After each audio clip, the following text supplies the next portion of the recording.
I am Sean Costigan, director of the Lower Manhattan Project at the New School. Today we're talking with Mike Moon from the U.S. Army War College. Mike, would you introduce yourself and tell us a little bit about your work? Yeah, I'm Colonel Mike Moon, Army engineer, 26 years, currently on faculty at the United States Army War College, teaching in the Department of National Security and Strategy, and I focus on energy and environmental issues. Great. Well, question that we've been asking today, it's on everyone's mind. It's the prevailing wisdom asserts that we're in a global economic crisis and that we're undergoing a radical shift, at least with regard to the economy. Governments have been positioned to take a controlling interest in numerous firms, and the regulation of financial markets is now the focus. Do you foresee this having a long-term effect on energy and the environment? When you look at the global economy, first of all, it is driven by energy. There's a symbiotic relationship. As there is a change in one, there's necessarily a change in the other, for good or ill, whether it's inflationary or deflationary.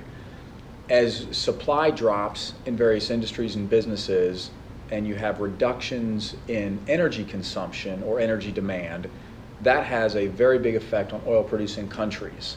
So in some sense, there is a deflationary type spiral in those countries as their main revenue decreases in how they deal with their people. That puts strains there. It's all interrelated. Obviously, as the price of energy goes up, goods are more costly, transportation is more costly. That then also affects the whole marketplace. It's very symbiotic. I often tell people that energy is the global economy. There isn't one product, there isn't one service that doesn't rely on energy in some form or fashion. They're intertwined, definitely. Yeah, definitely, I see that. With regards to energy and the environment, are there problems that governments do not yet recognize that which could also become burdens at some point in the future? The two biggest burdens, number one, is there is obviously something going on in the environment, whether you call it climate change or global warming. There are changes that are occurring that most reputable scientists have come together to say, based on the evidence, we believe a big contribution to this issue is man-made in terms of greenhouse gas and CO2 emissions. That is huge because the scope and scale of infrastructure and energy infrastructure is so great. This is not something that we can fix quickly. Absolutely huge. The other part that is very interesting is the current status of infrastructure in the energy sector. And by energy, I mean both electricity and oil.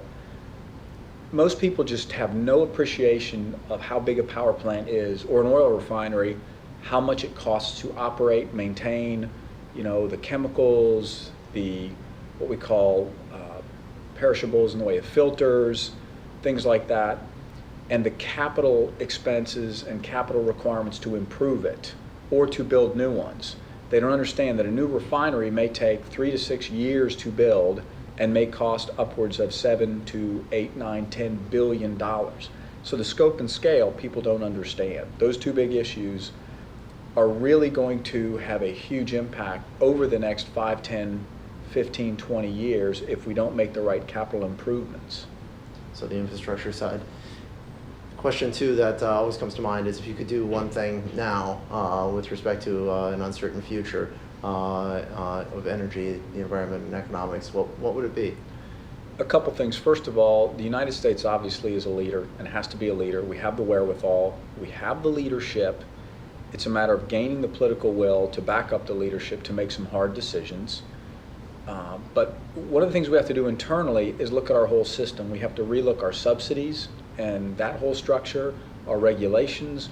We've got to relook our tax laws, essentially, of how we go about incentivizing or disincentivizing various alternatives to diversify electricity sources or fuel sources. And that is probably the biggest issue, is the commercial and financial framework around the industry. That's great. Okay, thank you so much, Mike. Thanks very much.